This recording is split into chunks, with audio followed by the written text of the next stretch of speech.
எப்படி நீங்கள் அலௌகிக சூக்ஷ்ம ஃபரிஷ்தாக்களாக ஆவீர்கள்? ஓம் சாந்தி. பாப்தாதா பற்றிலிருந்து விடுபட்டவராக இருக்கின்றாரா? மற்றும் நீங்கள் அனைத்து குழந்தைகளும் பற்றிலிருந்து விடுபட்டவர்களாக இருக்கின்றீர்களா? பற்றிலிருந்து விடுபட்டு விட்டீர்களா? அப்படி என்றால் எப்படி இந்த சந்திப்பு நடைபெற முடியும்? அதாவது அப்படி பாப்தாதா பற்றிலிருந்து விடுபட்டவராக இருக்கின்றாரா? மற்றும் குழந்தைகளுக்கு தூய்மையான பற்று இருக்கின்றதா? பாப்தாதா பற்று உள்ளவர்களா, தூய்மையான பற்று உடையவராக இருக்கின்றாரா? சாக்கார் பாபாவிற்கு உண்மையான தூய்மையான அன்பு குழந்தைகள் மீது இருந்தது.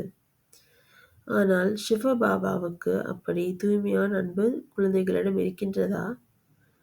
பாப்தாதாவிற்கு இருக்கின்றதா? அது நமக்கு சமமாக இல்லை.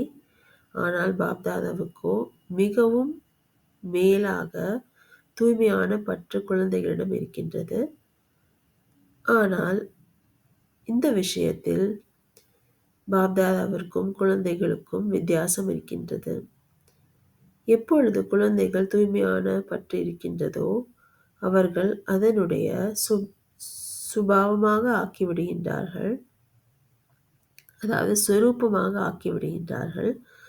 அவர்கள் ஏதாவது ஒன்றை தனது ஸ்வரூபமாக ஆக்கிவிடுகின்றார்கள், அதாவது அன்பாக இருக்கின்றார்கள் அல்லது விலகி இருக்கின்றார்கள். ஆனால் தந்தையோ பாப்தாதாவோ அன்பாகவும் இருக்கின்றார், ஒரே நேரத்தில் விலகியும் இருக்கின்றார். எப்பொழுது இந்த வித்தியாசம் முடிவடைந்து விடுகின்றதோ அப்பொழுது நீங்கள் என்னவாக ஆவீர்கள்? உள்நோக்கு முகமுடையவர்களாக, அவ்வியக்தமாக மற்றும் அலௌகிகமாக ஆகிவிடுவீர்கள்.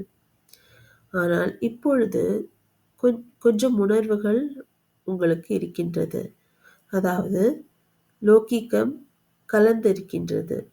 ஆனால் எப்பொழுது நீங்கள் இந்த வித்தியாசத்தை அகற்றுகின்றீர்களோ அப்பொழுது நீங்கள் அலௌகிக சூக்ஷ்ம ஃபரிஷ்தாக்களாக ஆகிவிடுவீர்கள். நீங்கள் அனைவரும் உங்களை அலௌகிக மற்றும் சூக்ஷ்ம ஃபரிஷ்தாக்களாக பார்ப்பார்கள். ஓம் சாந்தி.